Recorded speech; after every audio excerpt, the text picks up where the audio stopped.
Hello students, welcome to the online classes of GSM College.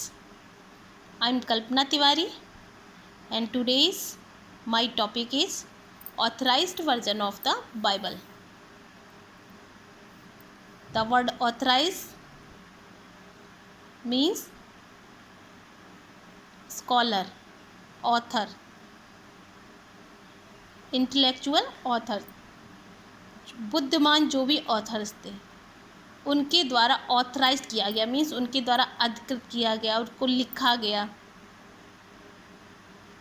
Version means translation,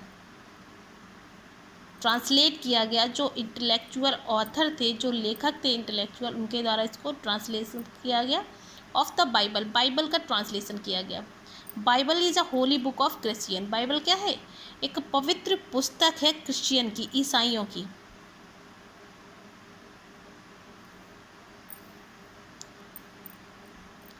The authorized version of the Bible is known as the King James Version.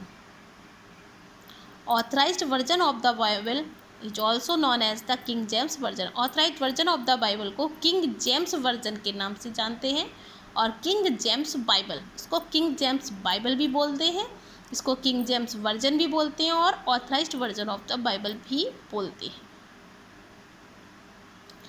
It is an English translation of the Christian Bible. ये एक अंग्रेजी में translation था, अनुवाद था Christian Bible का. For the church of England, England के church के लिए अंग्रेजी में इसका अनुवाद किया गया था इस बाइबल में. Authorised version of the Bible, इस बाइबल में King James began it in 1604.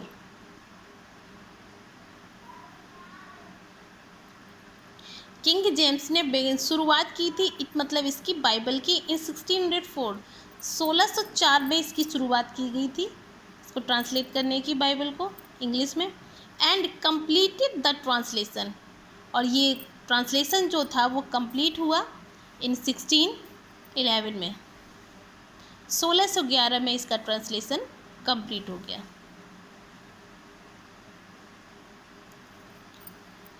There had been 2 more translations, लेकिन इससे पहले भी 2 ट्रांसलेशंस हो चुके थे. ये थर्ड ट्रांसलेशन है. ये जो 1604 है ये थर्ड ट्रांसलेशन है. इससे पहले भी 2 ट्रांसलेशन बाइबल के हो चुके थे. It was first printed by the Kings printer Robert Barker. जब ये थर्ड ट्रांसलेशन इसका हो गया, इसको पास कर दिया गया सभी चर्चेस के द्वारा, तो इसको किंग का एक प्रिंटर था रॉबर्ट बार्कर, इसने पहली बार इसको प्रिंट किया था बाइबल को. It was first printed by the king printer Robert Barker. Robert Barker के द्वारा पहली बार इसको प्रिंट किया गया था, इसको छपवाया गया था. There had been 2 more translation, इससे पहले भी इसके 2 हो चुके ट्रांसलेशन ऑफ द बाइबल के. बिफोर दिस ट्रांसलेशन, इस ट्रांसलेशन से पहले इसके 2 ट्रांसलेशन और हो चुके थे. लेकिन हुआ क्या था? But they were not approved by authorities of English church. लेकिन दे वर नॉट अप्रूव्ड, लेकिन वो अप्रूव नहीं हुए थे, पास नहीं किए गए थे by authorities of English church, English church की अथॉरिटी के द्वारा. इंग्लिश चर्च के जो भी पोप थे, जो भी हाई पोस्ट पर जो लोग थे, उन लोगों ने इसको अप्रूव नहीं किया था, अनुमति नहीं दी थी इसको कि ये लोगों के बीच में आए. इससे पहले जो 2 ट्रांसलेशन बाइबल के हो चुके थे. ये थर्ड ट्रांसलेशन है 1604 और 1611 तक जो किया गया था, इसको अप्रूव मिल गया था इसको. और इसके पहले जो थे उनको पास नहीं किया गया था. King James prepared the third translation into English. King James ने थर्ड ट्रांसलेशन जो था इंग्लिश में उसको प्रिपेयर किया, मीन्स उसको तैयार किया. एंड इट वाज अप्रूव, और फिर क्या था? ये अप्रूव हो गया, इसको पास कर दिया गया by the English church, England के चर्च के अथॉरिटी के द्वारा. अथॉरिटीज़ जो भी अथॉरिटी में थे, जो भी लोग थे अथॉरिटी में, जो भी इस अधिकार क्षेत्र में आते थे, उनके द्वारा इस थर्ड ट्रांसलेशन को पास कर दिया गया। और इससे पहले जो तो ट्रांसलेशन हुए थे उनको इंग्लिश अथॉरिटी, इंग्लिश चर्च की जो अथॉरिटीज़ थी, उन्होंने इसको पास नहीं किया था, लेकिन जो थर्ड ट्रांसलेशन हुआ उसको पास कर दिया गया। The first translation of the Bible was called the great Bible. इसका जो फर्स्ट ट्रांसलेशन था बाइबल का, जो 1604 से पहले किया गया था, उसका नाम रखा गया था great Bible. First translation of the Bible is called the great Bible, इसको ग्रेट बाइबल बोला गया था। It was commissioned in the rain of king Henry eighth. इसको कमीशन्ड किया गया था in the rain of king Henry eighth. Commissioned का means हुआ कि इसको हेनरी एट्थ जो शासनकाल में थे, हेनरी एट्थ जब किंग थे, तो इसको लाया गया उनके सामने और उनसे रिक्वेस्ट की। कमीशन मीन्स रिक्वेस्ट करना कि इस काम को पास कर दिया जाए हेनरी एट्थ में। लेकिन उस टाइम क्या था कि पहले भी बताया था कि चर्च के जो बिशप लोग थे, जो पादरी थे, वो ज़्यादा अधिकार क्षेत्र में आते थे। इतना किंग का भी रूल नहीं चलता था जितना कि बिशप का चलता था, प्रीस्ट का चलता था। लेकिन होता क्या है कि हेनरी एट्थ के शासनकाल में जो इंग्लिश चर्च की अथॉरिटी होती है वो इसको पास आउट नहीं करती है। इसके बाद क्या होता है, इसके बाद the second translation of the Bible, second जो ट्रांसलेशन था बाइबल का, कॉल्ड द बिशप्स बाइबल, जिसको कि बिशप्स बाइबल बोला गया। सेकेंड ट्रांसलेशन किया गया बाइबल का, जिसका नाम रखा गया bishops Bible. There were problems in the earlier translation, इसमें भी वही प्रॉब्लम्स थी जो पहले वाले ट्रांसलेशन में थी। सेकंड में भी प्रॉब्लम्स क्रिएट हो रही थी।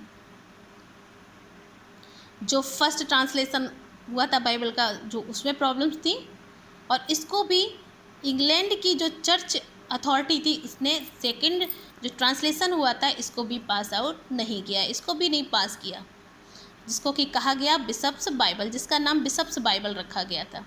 बिशप मीन्स पादरी, प्रीस्ट। आफ्टर इट, इसके बाद क्या होता है, King James began it in 1604। इसके बाद किंग जेम्स जो होते हैं वो थर्ड ट्रांसलेशन स्टार्ट कर देते हैं लिखना, और कब करते हैं, 1604 में लिखना स्टार्ट करते हैं बाइबल का third translation, and completed the translation in 1611, और इसको 1611 में इस ट्रांसलेशन को ये कंप्लीट कर लेते हैं। ये थर्ड ट्रांसलेशन है बाइबल का। इन ब्रिटेन में क्या होता है, इन ब्रिटेन में 1611 में क्या होता है, इन ब्रिटेन 1611 में जो ट्रांसलेशन था is known as the authorised version. Britain में 1611 में इस ट्रांसलेशन को ऑथराइज्ड वर्जन नाम दिया गया। टुडे, आज के समय में जो ब्रिटेन में 1611 में जो ट्रांसलेशन लाया गया था, जो कि किंग जेम्स ने 1604 से स्टार्ट किया था लिखना उसको, और 11 में 1611 में ये कंप्लीट हो गया था, और ब्रिटेन में इसको नाम दिया गया ऑथराइज्ड वर्जन। इसको ब्रिटेन में क्या नाम दिया गया, authorised version. And in the United States में जब 1611 में का जो ट्रांसलेशन लाया गया, इट जनरली नॉन एज, इसको सामान्यतः माना गया क्या, as the King James version और King James Bible. Today United States में जब 1611 का ट्रांसलेशन लाया गया तो इसको सामान्यतः जाना गया, इसको सामान्यतः माना गया, इसको कहा गया, इसका नाम रख दिया गया था किंग जेम्स वर्जन। इसको क्या बोला गया, किंग जेम्स वर्जन बोला गया और किंग जेम्स बाइबल बोला गया। इसके कुछ नोट भी हैं, दो इम्पॉर्टेंट है कि फर्स्ट इंग्लिश बाइबल जो थी was translated from Latin into English. जो पहली बार इंग्लिश बाइबल दी थी, पहली बार English Bible was translated from Latin into English. जो पहली बार इंग्लिश बाइबल जो लिखी गई थी, पहली बार जिसको ट्रांसलेट किया गया था लैटिन से इंग्लिश में, वो की थी जॉन विक्लिफ ने इन 1382 में। इसके बाद आते हैं विलियम टिंडल। टिंडल ने ट्रांसलेटेड किया था the first English Bible based on Greek and Hebrew text. जो ग्रीक और हिब्रू टेक्स्ट जो थे, जो ग्रीक लैंग्वेज में और हिब्रू लैंग्वेज में जो भी टेक्स्ट लिखे हुए थे, उनको विलियम टिंडल ने इंग्लिश में ट्रांसलेट किया था। I hope you all will understand very well, so thank you.